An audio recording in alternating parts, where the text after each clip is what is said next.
Assalamu alaikum, dear students. Today it's me, Maida, ma'am, and today we are going to study chapter number 10. That's there will come soft rains, and not one will know of the war. So this poem has been written by Sarah Tesdale.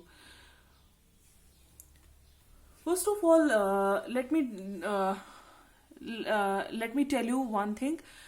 What comes to your mind when you hear of war and peace?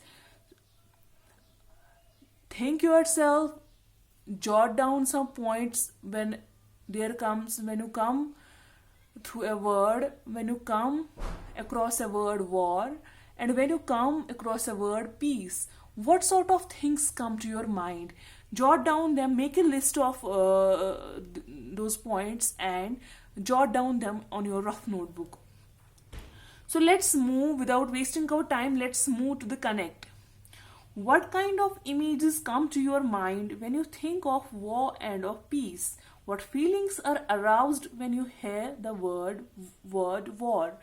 So whenever I come across the word war, what comes to my mind is weapons, bombs, atom bombs, guns, uh, different type of army, tanks, uh, different borders. So it comes to my mind. Planes, shells, mortars.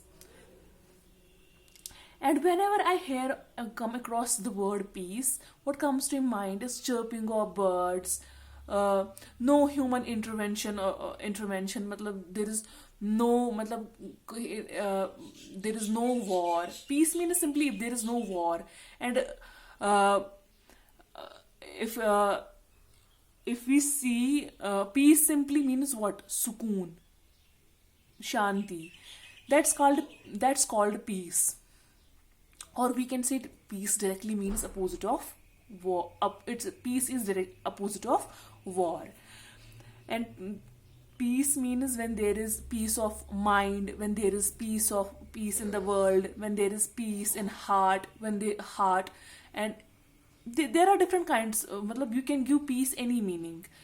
It's up to you what peace does mean to you. Okay, whether it's peace of mind, peace of heart, or peace in the world, or wheresoever, peace in the house, peace in the country, peace in the village, or somewhere. That's called peace. Where there is no noise, where there is no war, where there are no weapons, where there are no shells, bombs, and all, where there are no tanks and all, where there are no crash play these shells, mortals. That's called peace. Okay, it will take if you go on to describe peace, it will take a large time of it will take ample of time. So let me cut it short and let's move to the reflect. Reflect is what are the kinds of destruction to man and nature that occur because of war. List them. So it's your work that you have to list some of the kinds of destructions to man and nature that occur because of war. तो war की वजह से क्या क्या destruction होती है इंसान को और प्लस नेचर को. नेचर का क्या होता है? पोल्यूशन हो जाता है, ट्रीज खराब, एनिमल्स मार जाते हैं, ट्रीज खराब हो जाते हैं. एंड मैन का क्या होता है? डेथ हो जाती है, man loses his life, houses are destructed and all. So you have to list them in your notebook, or you can list them on your rough notebook as well. You see a peaceful forest in which the sounds of war are heard. Describe the scene and draw it. You see a peaceful forest, and you see their sounds of war. You're hearing their sounds of war. So you have to describe the scene in your own words, and you can even draw it. So first of all, let me tell you, let me cut it short and let me tell you something about this poet, Sarah Tesdale. She was born in 1884 and she died in 1933. She was an American poet. She was born in St. Louis, Missouri. At the age of 23, she published her first poem and later her first volume of verse, sonnets, duets, and other poems. So this is her collection of poems. Sonnets, duets, and other poems, Helen of Troy and other poems, Rivers to the Sea, Flame and Shadow, Dark of the Moon, and Stars Tonight are some of her famous works. So these are some of her famous works. So her poems are musical. Musical means they carry some sort of music in them. Okay. She won the Columbia Poetry Prize, now known as Pulitzer Prize for Poetry, in 1989. So she won this prize. So let's come to the poem. What does the poem say? There Will Come Soft Rains was published in 1920 as a part of Flame and Shadow. So Flame and Shadow is a collection of poetry, and There Will Come Soft Rains is a part of that.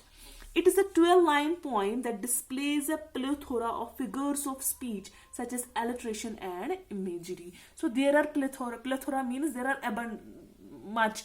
So there are speeches such as alliteration and imagery. So the poem is filled with what? Poetic techniques or figures of speech.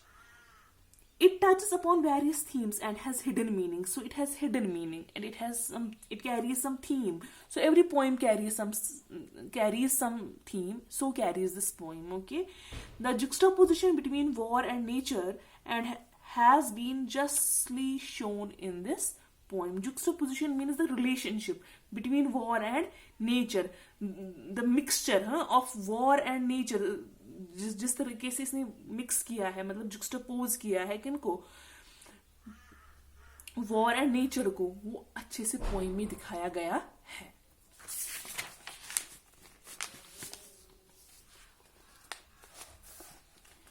So let's read this poem. Let me read this whole poem, and then after that I will describe, I'll explain it line by line. Okay.